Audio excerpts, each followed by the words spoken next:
guy over the car to keep it going. It didn't quite happen. Was it you Dawson that ran that then? Yeah.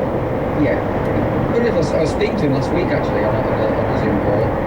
He's living in the States at the minute. Okay. Yeah. Nice guy. Yeah, he's great, and his son's out in Texas, Simon. That's right.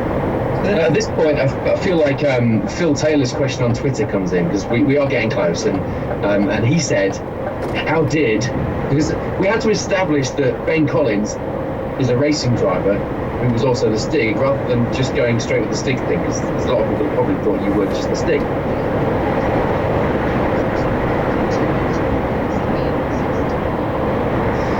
So for them or both? Well, so Top Gear was airing, I think, at the end or mid 2002. So my second with Ascari, and basically there was a colossal crash at Le Mans. Basically, the suspension had unwound itself. Werner lifted off for Indianapolis at 215 miles an hour. Suspension collapsed, and he went in, destroyed the car. And I thought that's going to be a showstopper, because cars are worth best part of £1 million. And pretty much after that, the team closed shop. That was that. So I was aware of Top Gear, the new format. So they'd always been the old Top Gear in the past. Noel Edmonds and those guys. So from memory of hearing the sort of the lore of Top Gear,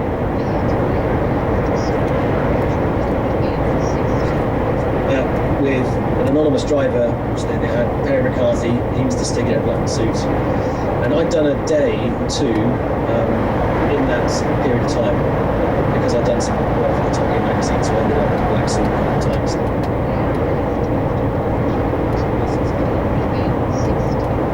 Things to do. Did an audition with Top Gear beginning of 2003, and nothing came of that. So I got in. Basically, I went down to Dunsfold to the test track, met Andy Willman. He's a very disheveled man. He desperately needed a belt to sort of lasso him together. And he had a Ford Focus, and I did some lap times. He didn't tell me if they were good, bad, or ugly. And he said, "Can you go any quicker?" So that's never a good sign. As I can't actually. That's the best I can do. So okay. About 2 months later, I got a phone call, "Can you be at the track tomorrow?" And then I went to the track. They gave me the teabag white suit and a white helmet. I was the Stig, and that was that. Oh, okay, cool. So I was off, and that was 2003, so I had a job. And what's fascinating is no one at that point, and you didn't know how big that would become as both a legacy and a legend of the Stig. It was just a thing at that point, wasn't it? Yeah, it looks a lot of fun, and actually, what do? You're racing, but very on and off. 1 minute you've got a season with a team, and the next something that wouldn't change direction and you're high and dry. And even if you've got a full season, it's only 10 weekends or 15 weekends. You could do a Lando Norris these days and get on the simulator and be a complete hero there as well. But we didn't have that back in the day. We had micro-prosed Grand Prix 2 on a sort of black and white laptop, and that was it. So I was always keen to do more. At the time, it seemed like a perfect way to combine and learn something different. And actually, getting involved with the film crews, really, it was instantly apparent that the allure of it, beyond the fact you got to drive amazing cars all the time, Ferraris, Lamborghinis, stars to get going, but also seeing how they filmed it, how they positioned the cameras, the lingo, the way that the creative part to it, working with a small team. That was the real beauty. The early days of Top Gear was that it was such a small niche team, including the creative bit. So if you had a mad idea, but it's half decent. So I mentioned doing something with a goalie and trying to drift, get a corner kicker like Beckham, kick a ball, slide, you do a power slide and knock it past an international goalie, and this and that's crap. Yeah. But 3 weeks later, it resurfaced as car football. We thought, what about if we had a giant ball? Could we play football with some nets and some cars and stuff? So absolutely. So then we did a test with a big ball and car football. And car football was one of the most popular skits. But that was definitely the heyday of really small team, really amazing young creatives, the sort of what they call the ADs, the assistant directors and APs, coming up with mad stuff and filming it. It was really good fun. When you were on set then, did they all know who you were, or I mean, like the guys that are filming it and stuff, or do you have to kind of keep secret, or how does it work? I guess it runs as a confidentiality agreement, or... So to begin with, I mean, I had no agreement at all. I just pitched up. And about, I think it was 4 weeks after my first job, a piece of paper came through saying, this is your deal. I was like, okay, cool, that's great. And the first bit of paper I it just said, you will keep your identity secret, something very vague like that. But I picked that up from the fact that they killed Perry McCarthy's character off by throwing him off an aircraft carrier. In Jaguar, wasn't it? Yeah, in the Jag. Secrecy was important, so I just didn't. It was a very simple rule. I just didn't tell anyone. So I would go to work. I would rock up. I would put a balaclava on, about 2 miles out of the track. Drive in a car, park in the middle of nowhere. Walk in with a bag, and there was an old brick outhouse where the Harrier pilots. There was Dunsfold was a Harrier test track, test and proving. So the pilots used to get changed in there. One door in, one door out. Just to get, just make sure the door's closed, have a quick look, get changed and reappear. So I was never out of character. I was either fully dressed or balaclava boy, and then back in my car. And didn't introduce my name to the crew or anything like that. And even up to I think it was well into that first year, I presented to know, and we started doing live shows. So we were doing it was called the MPH show at the beginning, that was cool. And Willman knew, so Andy Willman hired me, and one other guy called Jim Wiseman, he knew, he was working as a senior guy with production. And Willman said, right, just go and hang out in the Winnebago, go over there. Okay, fine. So I was sitting there, Clarkson walked in, and it was a game of sort of, fuck are you?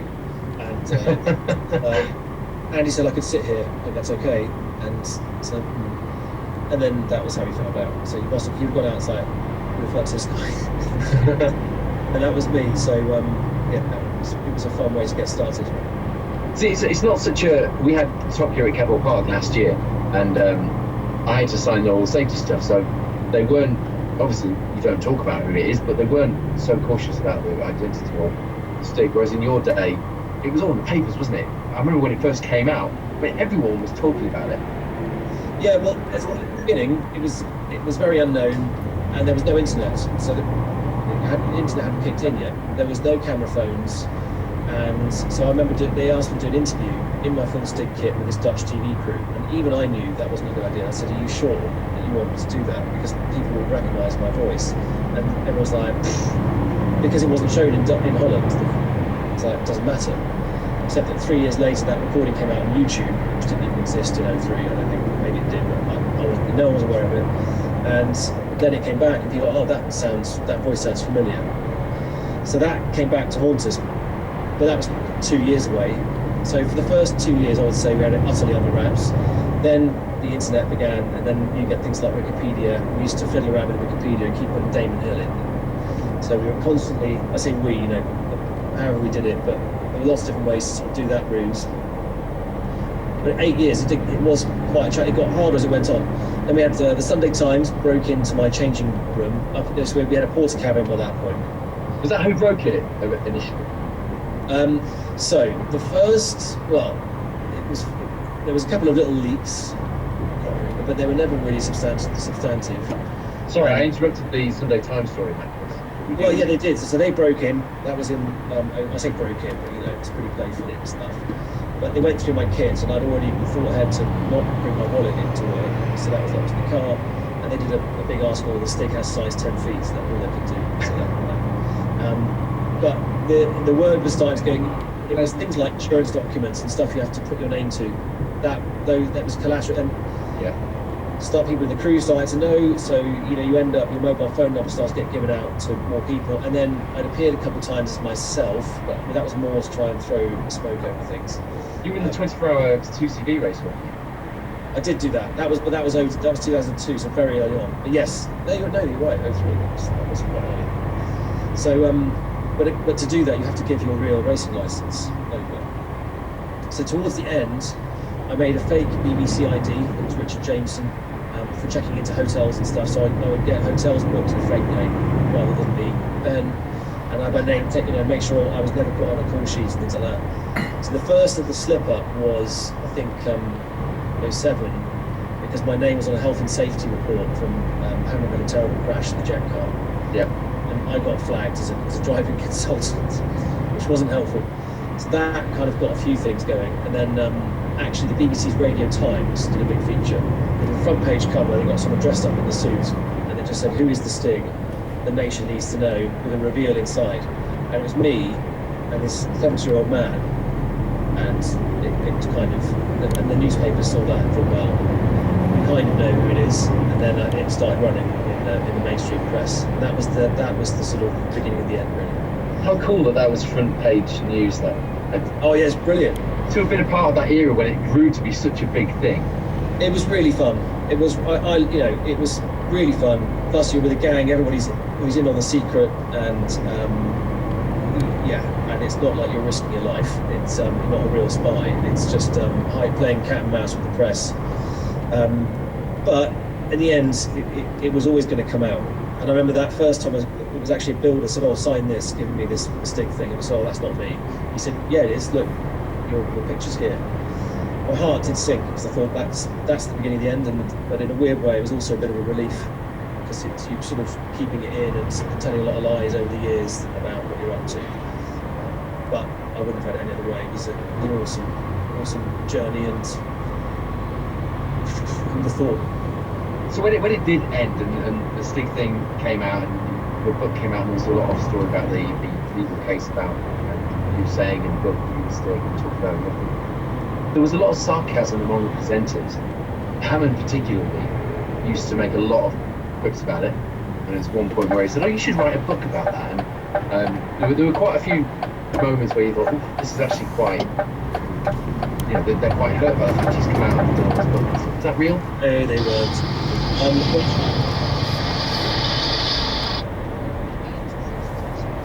I chose to leave, but I didn't really want to go. But it seemed to me untenable. And without boring you with the sort of, there's a good bit about it. And there's one point where he said, "Oh, you should write a book about that." And there were quite a few moments where you thought, "Oh, this is actually quite." They're quite hurt by the fact he's come out and done all this book. Is that real? They weren't. There's a good bit of panto.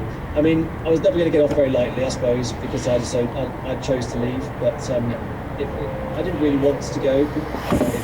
But it seemed to be untenable. And without boring you with the sort of the background stuff that was going on, I became aware the writing was kind of on the wall. And either I was going to go, or I was going to get a tap on the shoulder and say, "It's time for you to go."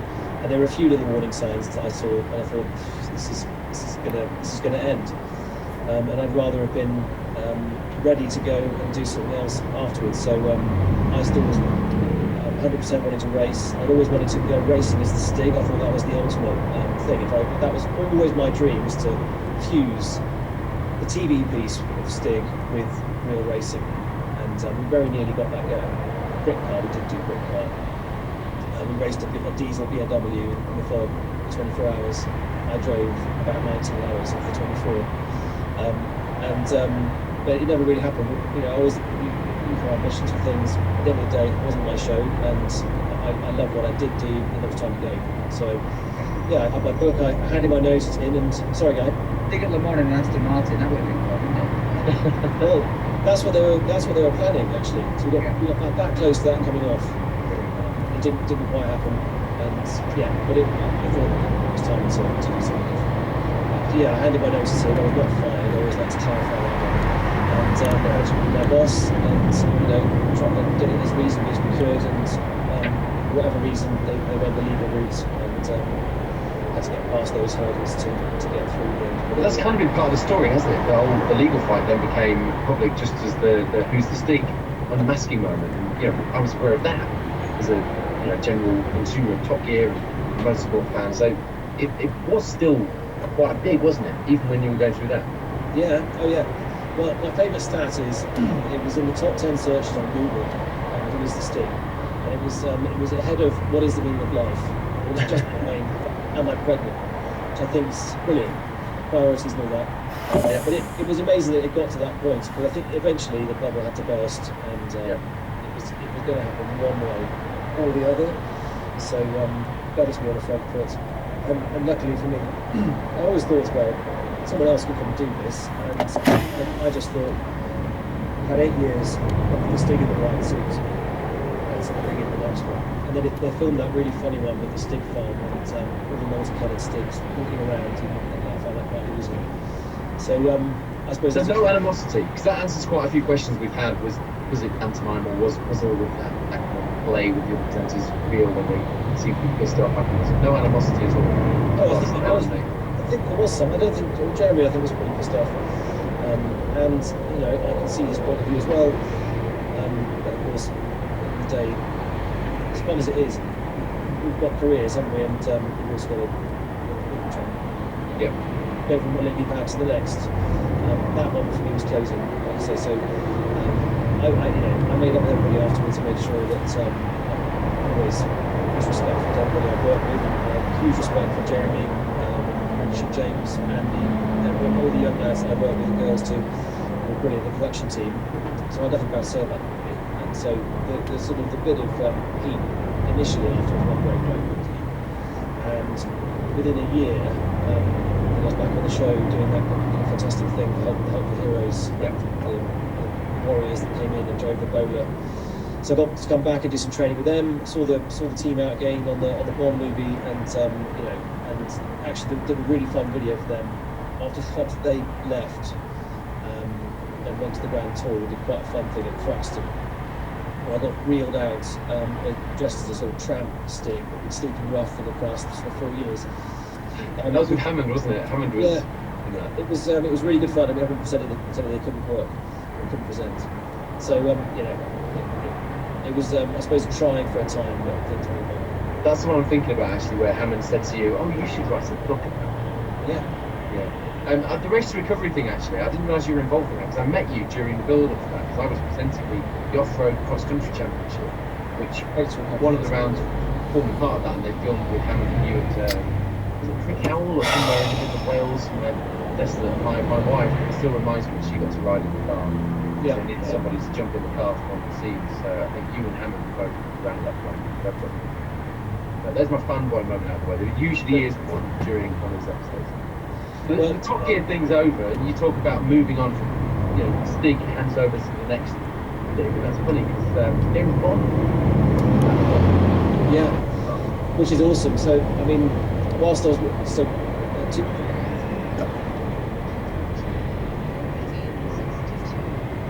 you watch these amazing car chases and just thought that would be amazing to do something like that. So I got in touch with Gary Powell, who was at the time filming Casino Royale and just gearing up for that.